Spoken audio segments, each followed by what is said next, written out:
बांधवांनो, उन्हाळी कोथिंबीरसाठी 20 दिवस कंप्लीट झालेले आहेत पेरणी करून. या व्हिडिओमधून मी तुम्हाला बरेच शेतकरी विचारत असतात की उन्हाळी कोथिंबीरमध्ये तणनाशकाचा वापर करायला पाहिजे का. आता इथं पाहू शकतात 20 दिवस कंप्लीट झालेले आहेत. तर इथल्या शेतकऱ्यांनी तणनाशकाचा वापर न करता हे बघू शकता तुम्ही लेबरच्या साह्याने खुरपणी करून देत असतात.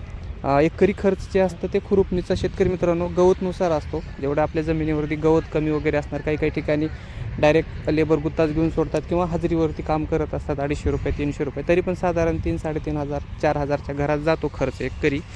तर खुरपणी केल्याने कोथिंबीर पिकाला काय फायदा होतो हे थोडक्यात मी तुम्हाला कल्पना देतो.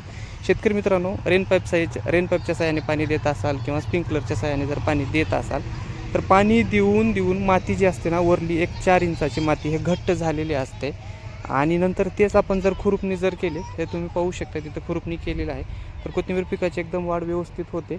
आणि गवत वगैरे जे असणार आहे मधल्या टप्प्यामध्ये ते गवत पण राहत नाही.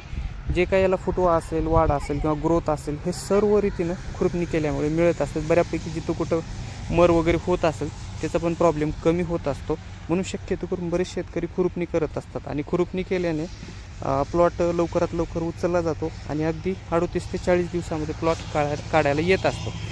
मित्रांनो, उन्हाळ्याच्या दिवसामध्ये शक्यतो करून जमीन कशी सिलेक्ट करायला पाहिजे, काळी जमीन सिलेक्ट करायला पाहिजे, जेणेकरून पाणी धरून ठेवणारी जमीन असावी, मॉइश्चर जमिनीमध्ये जास्त वेळ टिकून असावे. म्हणून उन्हाळी कोथिंबीरसाठी काळी जमीन योग्य राहील. पाणी नियोजनासाठी बरेच शेतकरी रेनपाईप किंवा स्प्रिंकलर किंवा फ्लड पाणी करत असतात. एकतर स्प्रिंकलर किंवा मिनी स्प्रिंकलर किंवा रेनपाईप केलेलं उत्तम. सगळ्यात बेस्ट म्हणजे तर शेतकरी बांधव पाणी नियोजनासाठी रेनपाईपचा वापर केल्याने खूप शेतकऱ्यांना फायदा होत असतो. थोडक्यात मी तुम्हाला रेनपाईपबद्दल पण इथं माहिती कळवणार आहे.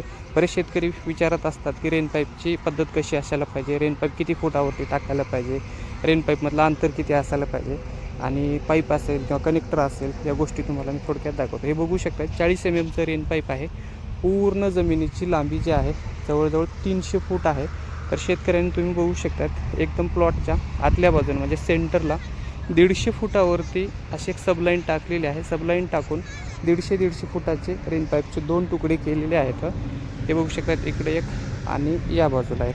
तर पाणी प्रेशर जे असणार आहे ते ॲट वन टाईमला व्यवस्थित मिळत असतो आणि दोन्ही बाजूनं पण पाणी चांगल्या रीतीनं उडत असतो. आता हे 2 रेनपाईपमधलं अंतर एका स्प्रिंकलरच्या पाईपवरती, म्हणजे स्प्रिंकलरची पाईपाची लांबी जी असते ती 20 फुटाची आहे.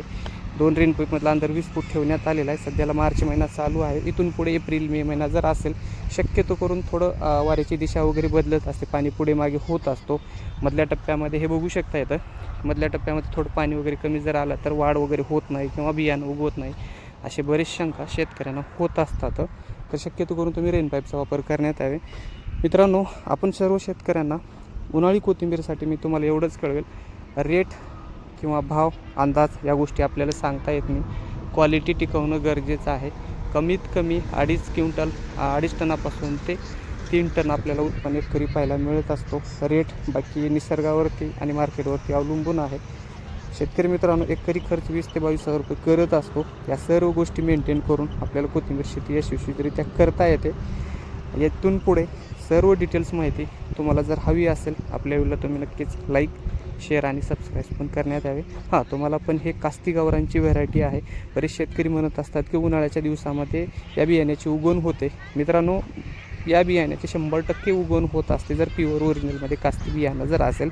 इथून पुढे जर पेरणी जर करणार असेल तुम्ही, तर मित्रांनो जमीन अगोदर पूर्ण रीतीनं भिजवून घ्यावे, त्यानंतरच पेरणी करण्यात यावे आणि वापसा कंडिशन आल्यानंतर तुम्ही पेरणी करू शकता. कास्ती गावरांचं बियाण्यासाठी वरील नंबरला तुम्ही संपर्क साधू शकता. आपल्या व्हिडिओला तुम्ही नक्कीच लाईक, फॉलो आणि शेअर